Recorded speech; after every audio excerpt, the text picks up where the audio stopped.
Okay, students, we just completed contrast. Hopefully you found another drawing to do. So we are going to move on to emphasis.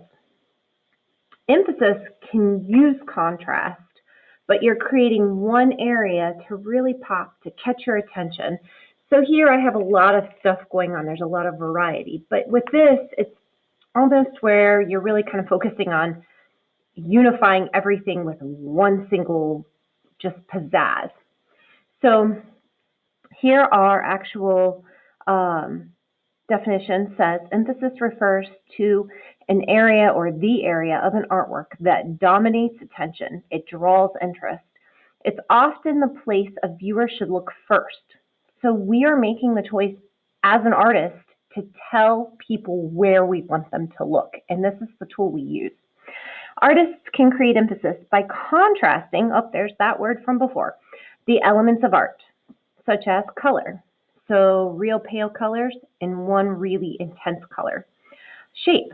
So you have geometric forms against an organic form. Size dominance.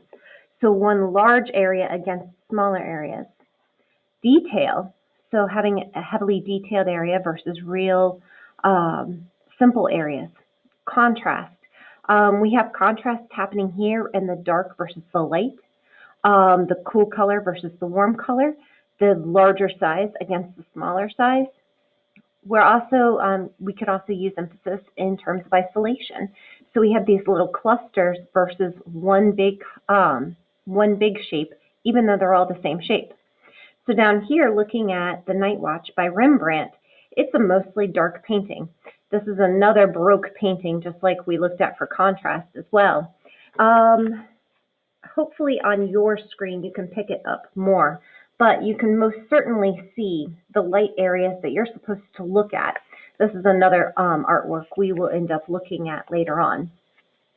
So in my drawing over here, I wrote emphasis, refers to the area of an artwork that dominates the attention or draws the interest. So I created an eye outside of the normal space. I didn't want to put it in the center. I wanted to kind of increase a little bit of tension by moving it over. And then I have these lines that are leading your eye straight into this center eye. And then after I got it done, I colored the center eye. As just a design for my sketchbook, totally finished. If I were actually working on this in terms of a painting, I would think about other ways to make it pop. I would, maybe make the eye bigger. I would play around with some different things. But this is an area of emphasis. Kind of like what we did with contrast up here. What I would suggest you do, if you are ready to jump in and create your own emphasis drawing, go do it. There's a lot of different examples here. Some example here, there's an example here.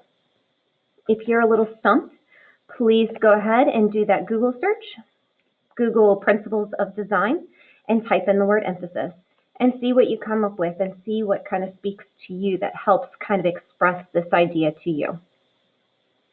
Thanks so much.